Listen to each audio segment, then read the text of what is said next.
Well, a lot of action has happened in North America. And for those of you who have been following the news there, SB403, the controversial legislation, a lot of stuff has been happening. There's been a lot of, pushback against the controversial legislation, which seeks to, sort of legislate the issue of caste discrimination in the United States. And the people who are pushing back on this are, many of them belong to an association, if you want to call it that, which is called the Kona. And I have two of them here with me. That's, Pushpita Prasad as well as Sudha Jagannathan. Thank you very much for joining us today on the lead. I just take us through what's happened, Pushpita, because a lot has happened in the last few months, hasn't it? I mean, it all started in March. So if you could just tell us what happened in March. Sure. Thank you. And namaste to everyone. And thanks for having us on. So, yes, it's been a very, very hectic year. And what happened is that California, like all other US states, has a state legislature. So in March, we found out that a brand new state senator had introduced a bill called SB403. And for the first time, it was seeking to add caste as a protected category under in the California Civil Rights Code. And it's very interesting, this term, because California has many categories that are protected, religion, gender, national origin, sexual orientation, whether you are disabled or not, are you a military veteran or not. There are a number of things that California protects. Caste obviously was not one of them. And there has been an immediate push. When the bill launched, it actually had some really horrific language. It wasn't just the addition of caste, but some pretty bad language in terms of defining groups that were permanent oppressors and permanent oppressed, and also quite sadly naming several parts of the world that the bill's authors said were more prone to casteism. Obviously, Indian subcontinent was in, a lot of Indian subcontinent countries were in there: India, Pakistan, Bangladesh, Nepal, Sri Lanka. Interestingly, Afghanistan was missing. But then they also randomly put in, Japan was there, and I forget the entire list of countries that was there. Japan to me stuck out really badly because, the state of California just 75, 80 years ago had actually put its Japanese American citizens in internment camps. There are people still alive from that. And for a lawmaker to so casually come after the same minority community again was very emblematic. So, anyways, long story short, several months of agitation and pushback later from many Hindu organizations and Indian American organizations, and actually just mainstream organizations, because some people realize what a terrible law this is, and how once you pass something like this for one community, it's very easy to expand it to other communities. So there has been, hundreds of organizations pushing back on this. In fact, just last week we submitted a letter to the governor of California with a list of 125 organizations, business, cultural, religious, and not just South Asian, basically, and collectively, these organizations represent millions of people. So there has been a big pushback. Thanks to this pushback, some of the worst language that we saw introduced in March is gone, and the bill has now been watered down a lot. However, the bill still remains problematic because it still mentions the word caste. And I want to bring this up for the Indian audiences because, caste is a very big deal in India. But you have to remember, we are talking about, Hindus and Indians in general add up to less than 1 or 2% of the population in the US. And we are not concentrated in any one place. That's across this massive country, right? I think there may not be, and I don't quote, I think there may not be even one constituency where Hindus are a majority or a significant voting bloc or anything of the kind. So for the state, so let's put all our India biases aside and India information aside, because none of that applies here. We're a tiny micro minority. And then second part is, this law is not just applicable to people who have migrated from India. It is applicable in perpetuity, So my kids, grandkids, 10 generations from now, we all still carry the taint of quote unquote caste. And that I hope people start to see why it's such a problematic bill. The other problem with the bill is it's not what we call facially neutral. What does facially neutral mean? I mentioned that California has many, many categories that are protected. All of those categories apply to everybody. And that's again another place where it might be different from Indian law. So for example, gender is protected, which means a man can file a complaint against a woman can file a complaint against a man. It's neutral, right? It's not saying men are always oppressors and women are always oppressed. So this is a big difference from Indian law. So I think people from India say, yeah, you it's there, why not? Well, again, we're talking California law, not Indian law. But So yes, this is you're right. I mean, I'm sorry to butt in. You're very right because this is something that we've been seeing on the increase in India as well. That there's been some kind of pushback on that specific issue as well. The gender related laws that relate to harassment and rape, etc. But anyway, that's a different story for another day. I would like to bring in Sudha in because she is obviously, as you can see there, she's self-identifying as a Bahujan. I think self-identifying is all the rage now among the younger generation in the US as well as in India now. So, but yes, Bahujan, which historically represents the oppressed caste. We do have reservations in India for the Bahujan communities, and of course, that does not apply to the US itself. So, coming from such a background, Sudha, considering that this SB403, which is a legislation specifically talking about caste, in which you would be considered one of the oppressed members of Hindu society, what is your take on this? Yeah, thank you for that, and namaskaram to everybody. So, the reason I stand up as a Bahujan is because of this SB 403. I've lived in the US for 40 years, and nobody asked my caste. I have friends from all over India, in the US, Hindus and others, and also from outside the US who live in in the country here. And none of us identify with any caste, never has come up at all. So, when SB 403 and laws like this started to show up in universities and other places, I looked into my own history, right? And looking at that, I started to stand up as a Bahujan because this law, when it becomes a law, says it's to protect the so-called oppressed. And let me tell you, it's not just me who stands up with a label like Bahujan. My colleague Aldrin Deepak is also on the leadership of Kona, and he stands up as a Dalit Hindu. Okay, and we have all members of an organization called Apna DB, which is the Dalit Bahujan organization, the largest of its kind in the United States.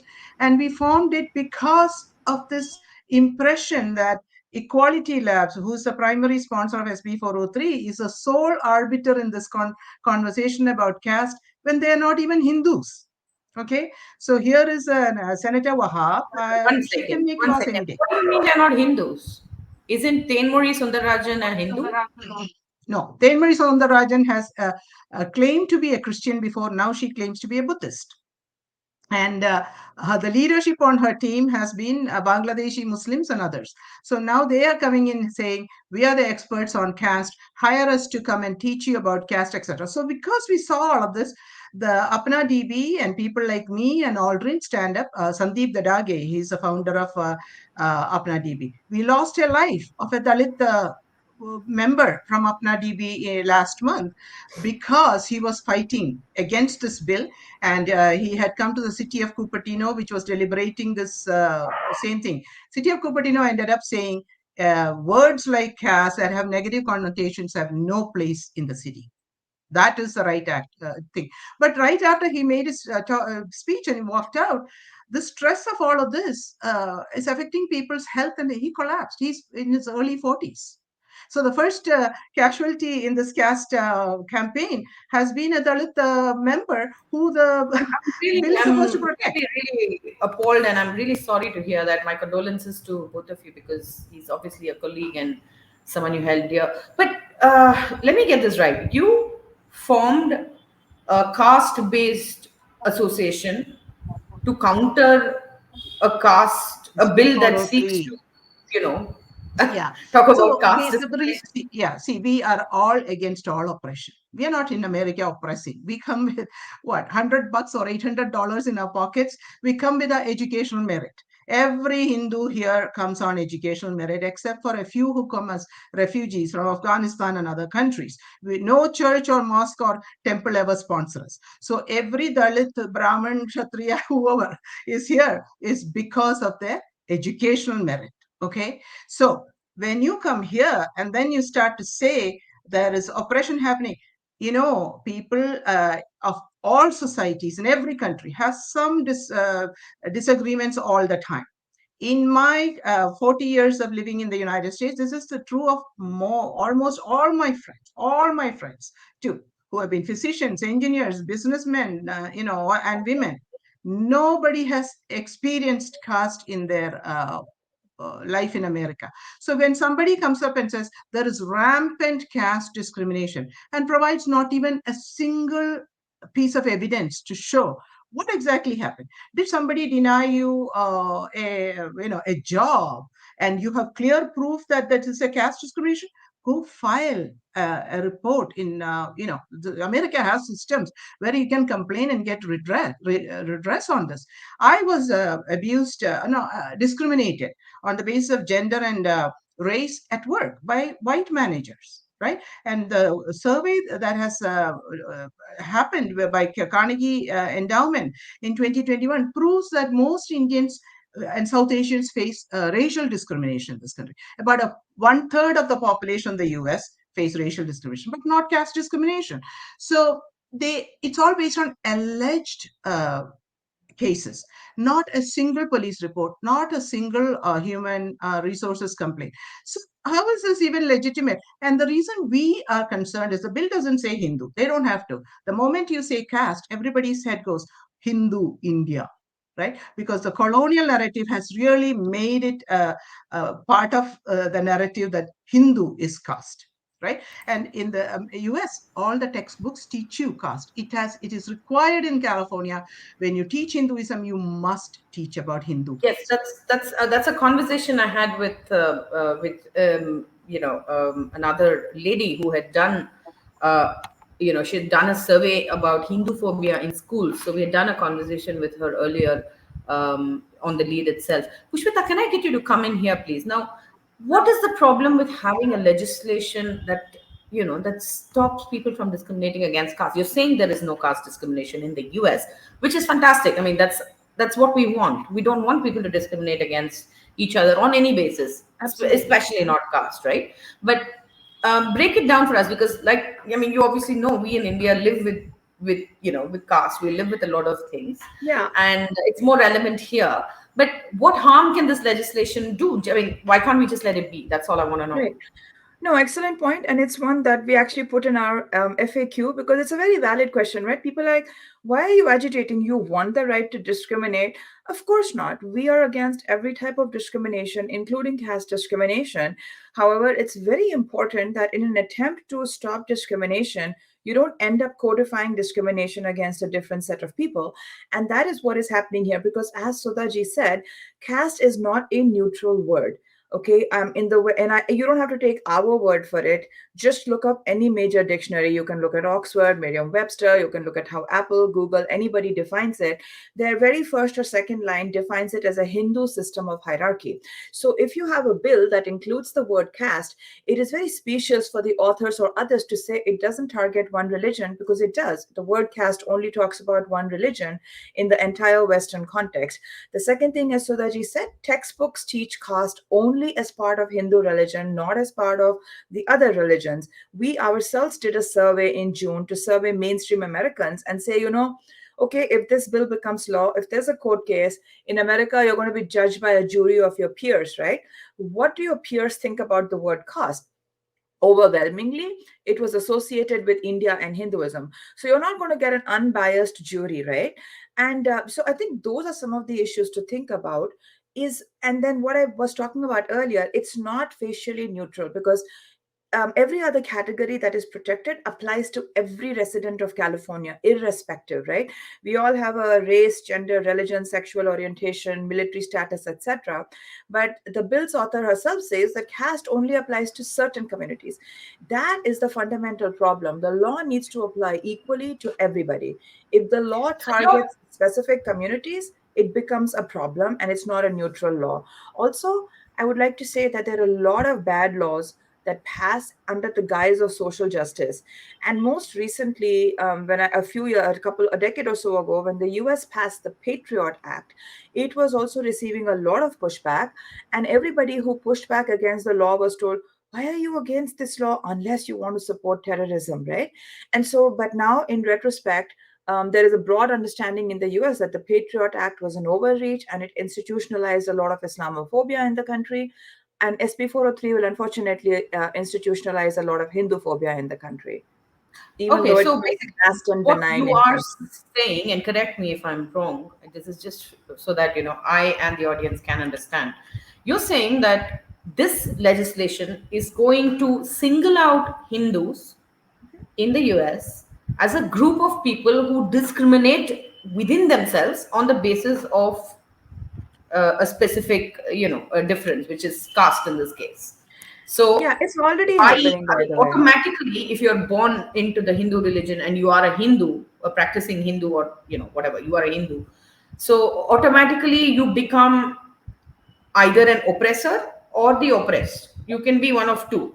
You can't not be just a normal person doing your daily life, going about your Yeah, daily that life. was my point. That was my point that, I cannot, since being of Indian or South Asian origin, or me, or forget me, right? My grandkids will not have the privilege of saying that they don't know what caste is or have a caste, but their white neighbor down the road could, or their Hispanic, whatever, the Hispanic neighbor could. So that is the fundamental problem, that the law should not be discriminating between sets of people. And I want to keep shifting the conversation away from folks like me and Sudha, who were born and brought up in India and migrated, to our kids and their kids and whatever, right? This is a law in perpetuity, and our kids already face bullying. There's any number of stories about seventh graders caught in the headlights when their teacher suddenly turns to them and says, "Okay, we're going to talk about Hinduism. Tell us about caste." Role play, and they get bullied. For months after, they are traumatized. We have been counseling kids like that for years, but now it's going to follow them through life. This was all before it was even a law. So think about that, right? And why should a Indian American or a Hindu American teenager be tasked with so much detail about a country that they may not have much knowledge of? That's not a burden that a Chinese Absolutely. American teenager carries, a Muslim American teenager carries, a Brazilian American teenager carries. So again, why single out one community? And to do that, as Sudhaji said, with no data. When SB403 was introduced, it offered couple of pieces of evidence: the Cisco allegations lawsuit and the Equality Labs survey. Since that law was introduced, the Cisco case has ignominiously fallen apart. It was so bad that California Civil Rights Department ended up withdrawing it with prejudice, which means they can never file that case again. And it was if you look at the facts of that case, Sundar Iyer, the main accused, was an atheist, an established, declared atheist, yet the state gave him a religion and a caste. That's a violation of his freedom of religion, because he has the right to be, an atheist or whatever he wants to be, without the state telling him that, oh, you are Iyer and therefore you are Hindu and upper caste and oppressive. We've already seen this major violation. His livelihood was threatened. We've had child after child come and talk about the trauma that they face thanks to this caste label that has already been assigned to Indian Americans and will now become a legal label. So I think it's a very disturbing law. I mean, thank you. That was very, very nicely explained. I'm going to ask Sudhaji to come in now. You're talking about, Indian students getting bullied in school because they're seen as, discriminating against people on the basis of caste. We in India are also doing a little bit of pushback to try and say that, well, yeah, caste exists, but, we're moving on and we must move on with the times. Now, how do you see this? Where did all of this come from, do you think? I know it started with the Cisco lawsuit, and of course equality labs. And in the lead, I have written a pretty longish article about equality labs and its main protagonist, if you want to call her that, Dame Marie Soundarajan. So it was, we sort of delved into her history and what she's been doing. So that article was, it was read by a large number of people. So we know about her background, but where do you think this comes from? What is the point of this whole SB 403? What are they trying to do? What are your thoughts on this? It started before it came to the state. Obviously, the before that was the Seattle city, promoted by Councilwoman Shama Sawant. We are now starting to see a collusion between these people on caste and I would say agents in India. There are public videos about these folks, working together with activities going on in India. For example, if you know Tamil Nadu and that spineless guy calling for destruction of Sanatana Dharma, it just a follow on to the dismantling global Hindutva, right? So I went to university here. Pushpita has gone to university here. I wrote to my institution in 2021 and said, "What the heck? Why are you supporting dismantling Hindutva?" And they said, "Academic freedom. This is an abuse of academic freedom." Right? What's happening to us? So this has been a geopolitical issue. Okay. And there are many players behind it, many anti-India agents behind it, of all religions, I would say, that have an agenda to attack the Hindu Americans who are very successful. They are law abiding. We bring esteem to any country we are in. And so there is an element of, I would say, jealousy, and then the willingness to collaborate with agents all over the country. So just as SB 403 was heating up, Aisha Wahab, senator, brought Dilip Mandal and she stood with him and had a conference with him. My point is that what do Indian activists have to do with the law in the US? But they're trying to project an image of everything in India translates to the US. That's wrong. We have had 150 years of Indians in this continental space. And they don't, that the Hindus and the Muslims that are in these areas don't practice caste. They practice their religion. So when we come away, it's not that we are leaving baggage. That is not even in our consciousness. In our consciousness, the point is that we have to do well in school, find a job, earn a living, and uplift ourselves and our families maybe back home. We are not looking to, oh, do I go abuse Pushpita? That's not my goal in life ever. So we don't raise children with the understanding of caste. And also we are just starting to understand what is the school stuff going on. When my kids went to school, I did not realize they were learning about caste and sati and all that. Later on, when I asked, they said, yeah, but we stood up and told the teacher that's wrong. They did not really understand the concept, but they were confident in their identity to stand up and say, that's absolutely crap, right? Because they were going to Balakendra. But today, I'll tell you, Equality Labs has a guidebook to identify how you know somebody is an upper caste. So if my kids go to Balakendra, we are upper caste. If my skin I color just is light, realized there's a I'm handbook upper on caste. those. Yes, my last name, they can look at my last name, Jagannathan, definitely upper caste. I mean, they have a guidebook. So this is not a simple uh, plan. This is a concerted plan by a lot of anti-India, anti-Hindu people colluding with, I would say, breaking India forces, I want to call that, in India, around the world, and there's a lot of money behind it. They want to break Indians in America for some strange reason. It makes absolutely Well, no sense on the face I of just it. want Like, to yeah. bring out the fact of Sure. scapegoating, right? So, unfortunately, like other countries, America has a history, and some of it is not great. And there is a history of minority communities getting scapegoated. California, I mentioned the Japanese Americans. Before that, there was the Asian Exclusion Act. So this unfortunately might be our turn in the thing. But I think I just keep wanting to bring out the double standards because people like to hide behind the language of social justice. But they in 3 years of pushing back on this caste stuff, by the way, nobody has defined who is upper, who is lower in the US. How do we figure out our space in this hierarchy? And we have asked that question of UC Davis, which was the first California university to pass this as a protected category. That was in 2021.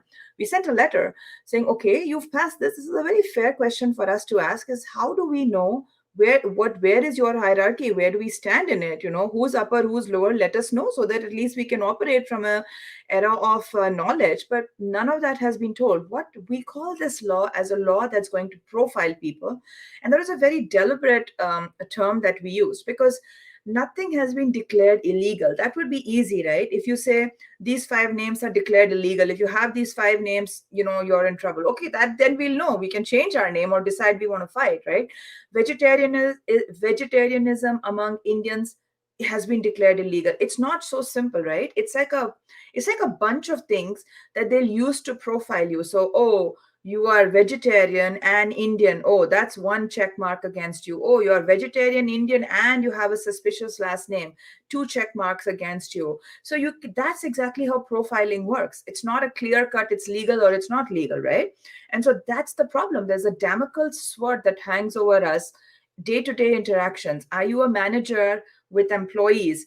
Well, watch out if you give a bad appraisal to somebody, because they can come back and claim perceived caste that you perceive me to be lower caste. Doesn't even matter what your and the manager's caste really is, right? You Yes. perceive me and you gave me a bad appraisal. If you're a Right. professor, a teaching assistant, and you give somebody a bad grade, okay, you gave it because you think I'm a lower caste. If I am Yes. in a relationship with somebody and I break up us after a second, third, or a fifth date, oh, you did it because you think you found out my caste. Or if I'm not going to eat food with you, or I don't want to eat out, I mean, this is not me talking. I know I sound a little crazy right now. I'm literally paraphrasing all these so-called examples that have been given on public call after public call by people claiming caste discrimination. My child was not invited to a party or a play date. My boss said something. Oh, my favorite is my boss came and tried to feel for the sacred thread under a t-shirt. I'm like, that's some inappropriate touching right there. You can file an HR complaint right away if your boss Yes. comes and tries to, like, paw your shoulder to figure out if you're wearing the janeu or not. So this is the kind of weird whisper campaign that we are up against. And so we are not fighting to discriminate against others. We are simply fighting to be able to live our lives, eat the kind of food we like, hang out with who we Without want, being discriminated against. without being scared that any of this, and do our jobs as teachers, managers, employees, shopkeepers, restaurant owners, whatever it might be, without being scared that any day-to-day action can be retroactively fitted into a caste oppression narrative. Okay, now I'm going to ask both of you one last question, and I mean this is a vast subject, and we could go on for hours, but we won't do that now. We'll keep coming back to you to take the conversation forward. Just one question to the two of you: if there's one thing you would like to remove about this whole issue from the textbooks of your children, what would that be? Stop teaching caste, stop teaching about Sati, teach about real Indian history, civilization, the contributions of India, and stop brainwashing children. And also, the Indian politics is coming into schools. And I would say, we talk to schools and say, what is your intent? Are you trying to raise kids who value democracy, who become real good citizens of America? And if that is your intent, why would you abuse a democratic elected leaders and whatever, regardless of your party affiliations and feelings about it? Why would you malign the largest democracy in India? That's what's happening here. Everything happening in India comes here immediately into schools. That is the scariest thing. There are people who have an agenda to bring this into schools. And can you imagine how difficult it is to get stuff into textbooks? But these groups, anti-India, anti-Hindu groups, are able to get things into textbooks and then make it like legitimate. So I would say, based on what has happened with the US, president, and the G20 and all that such, and the Chandrayaan, and so much positive things going on there. Teach the kids here the positive things, encourage them to be global citizens with mutual respect, right? Do not try to denigrate people and teach things that are not relevant. If you're teaching caste, then teach about caste in Europe, caste in Islamic countries, teach about all of that. right? And talk about why that is vanishing from earth, right? Today's life. Or talk about sati, talk about which burning. They don't. So these are the things that we feel like are very corruptive when it comes to Hindu teaching about Hindus and Hinduism. And, at the same time, we see a lot of Americans wanting to learn about Hinduism. They come to a sanskar class, I do. They want to know what is Hinduism. They want to practice pujas and things. And at the other side, on the other side, all of this nonsense is going. So I think we should actually act like grown-ups. And particularly this bill, remove the word caste.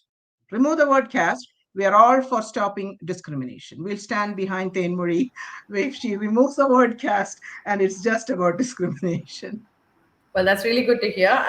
And Pushpita, your last thoughts on this? What would you remove from the From the bill, textbooks? simply remove the word caste and let us tackle discrimination across all communities, because we reject the label that Indians or Hindu Americans are more likely to discriminate, oppress, or be hierarchical than any other communities. And in general, please stop importing Indian politics into us. I mean, I want to bring up the fact that yes, most Hindus come from India, but the communities that we represent here, Hindu Americans, they are from many different countries: Pakistan, Bangladesh, Suriname, Guyana, and American born Hindus. And I have a horrible case of a young man who is a graduate student who is from Suriname. He's not even from India. And he's studying in the US, and he was targeted as Hindutva and oppressive simply for wanting to celebrate Navratri or organize temple visits. That's how toxic academic environments have become. And he was so puzzled. He's like, I'm not even from India. Why are you calling me a Modi and BJP person? I literally don't know what you're talking about.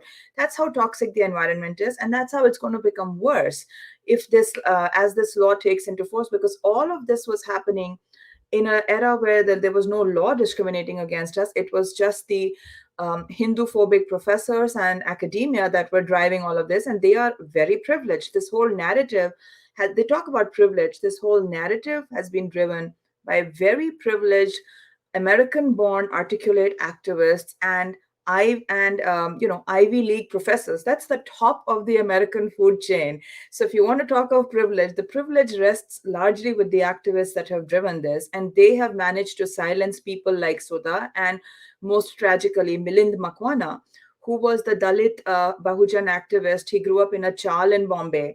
And they were saying he was privileged and they were not. I mean, this is a complete subversion of reality that we are seeing. And everybody, whether you are Hindu, Indian, whatever, this is a human rights issue.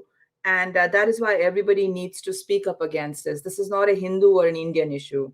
Because if they come for one community, there's a template to come after other communities. Absolutely, that's very well put.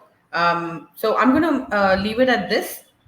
Thank you both very, very much. I know you've come in early in the morning just to talk about this, and I really salute your determination to to ensure that justice is done.